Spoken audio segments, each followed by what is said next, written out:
Buenos días, me llamo Alba Carmona, estudiante de Derecho Romano 2 y les voy a hablar, de acuerdo al cronograma de evaluaciones, a las fuentes del derecho romano.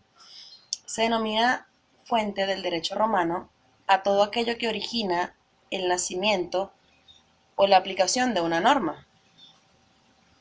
Se denominan fuentes debido a que de ellas nacen o se producen las leyes. De esa situación se produce como consecuencia el nacimiento de una nueva norma. Las fuentes del derecho romano se clasifican en fuentes escritas y no escritas. Entre las principales fuentes escritas tenemos la ley, los plebiscitos, los senado consultos, constituciones imperiales, eh, respuesta de los juristas y edictos de los magistrados. La ley, tenemos que la ley en los inicios de Roma no vendría siendo como la conocemos hoy en día, que vendría siendo un libro, una constitución, diversas leyes orgánicas. La ley en Roma nace como consecuencia de ciertos comicios en los cuales se reunían tanto la plebe como los patricios, todo el pueblo romano.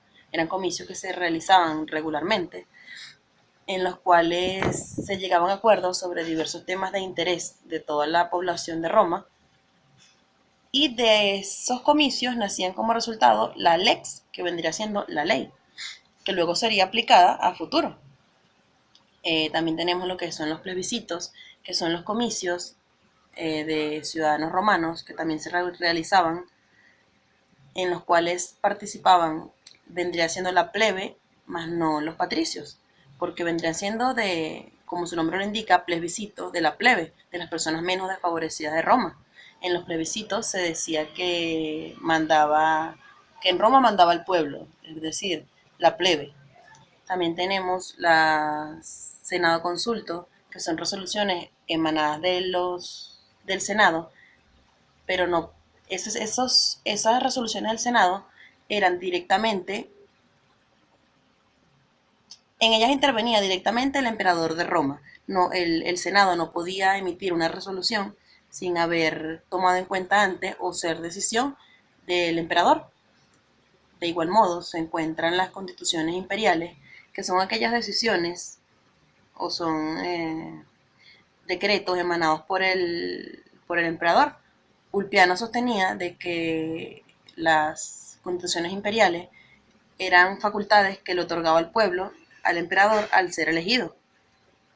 Vendría siendo lo que actualmente en nuestra legislación un decreto presidencial, que son facultades del presidente de la República, el electo democráticamente.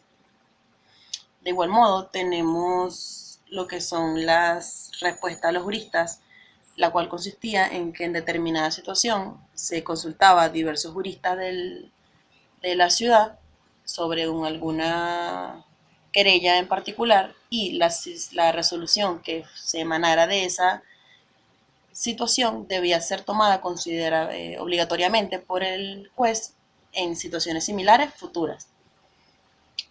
Como fuentes no escritas, principalmente tenemos lo que es la costumbre.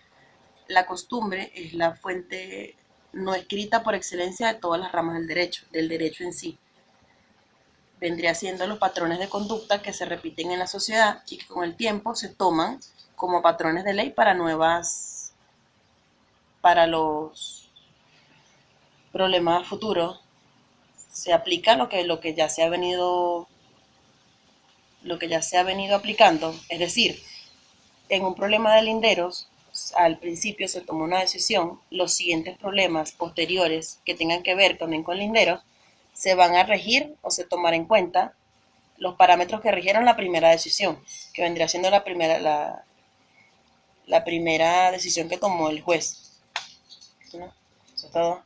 Fin.